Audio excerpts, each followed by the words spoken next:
Well, another 2 Iraqi cities are now at risk of falling into ISIS hands.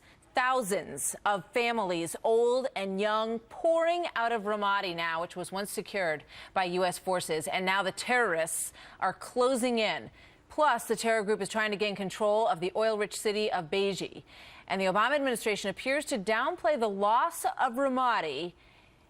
They say they are not concerned that that would mean a loss of this effort overall. Here's the Joint Chiefs of Staff Chairman yesterday afternoon, General Martin Dempsey. Listen to this closely.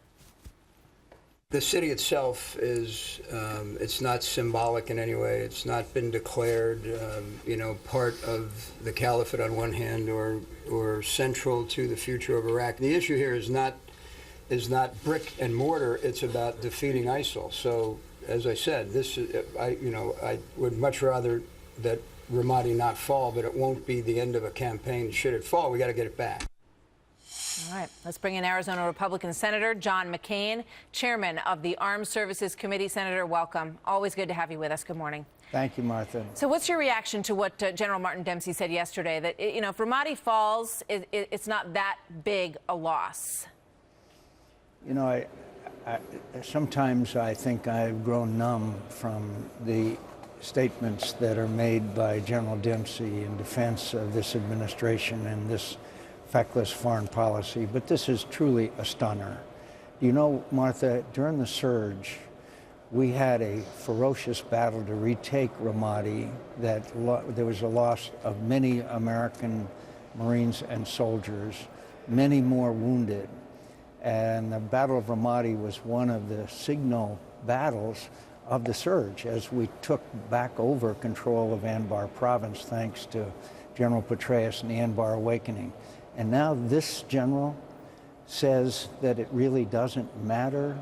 I wonder what he would say to the families of those Marines and soldiers, those brave Americans who were killed and wounded in the battle for Ramadi. And when a major city is taken over by the enemy and it doesn't seem to matter, and what's this business about it's not part of the caliphate? Who declares what the caliphate is?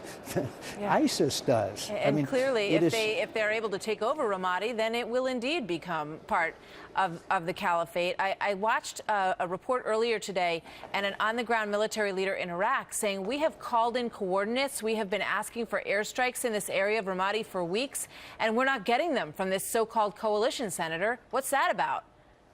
Well, it's about this tepid response to this threat of ISIS. But the reason why they're not able to really have precision airstrikes is because the President and General Dempsey refused to send forward air controllers on the ground who can identify targets.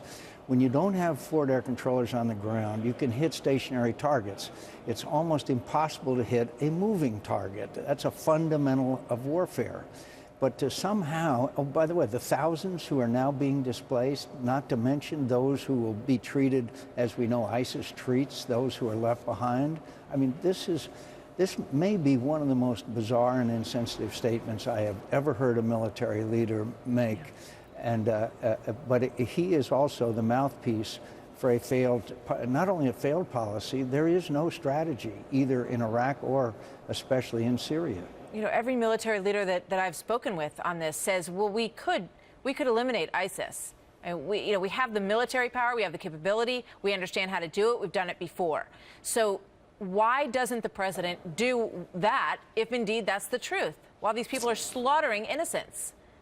Well, for the same reason why he pulled everybody out of Iraq when Senator Graham and I predicted exactly what was going to happen. This president believes in leading from behind.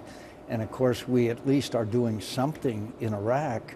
In Syria, there is no strategy whatsoever as ISIS continues to gain there. And by the way, as you know, spread all over the Middle East and even down into Africa. But again, this statement, I don't know how you respond to the families, to the mothers of these brave Americans who were killed and wounded in the Battle of Ramadi, which was the turning point in our whole effort in Iraq, where thanks to General Petraeus and a winning strategy, we had it won. And then the president pulled the plug, and the results were both predictable and tragic. Yeah. A third of the life lost on the U.S. side was lost in Ramadi in that battle. I want to ask you another political question, and it goes to campaign finance reform, which, of course, is an issue that has been very near and dear to your heart. And here's Hillary Clinton talking about that on the campaign trail yesterday in Iowa. Let's roll it. We need to fix our dysfunctional political system and get unaccountable money out of it once and for all, even if that takes a constitutional amendment.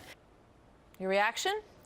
Well, I think that Secretary Clinton can, if she's that dedicated, can set the example and say that there's going to be no outside money in her presidential campaign. And if you believe that that will happen, Martha, I have some beachfront property for you in Arizona. We'll leave it at that. Beachfront in Arizona. Let me think about that offer. I'll get back to you on that. Senator, thank you. Thank you, Martha. Always good to see you. Thank you.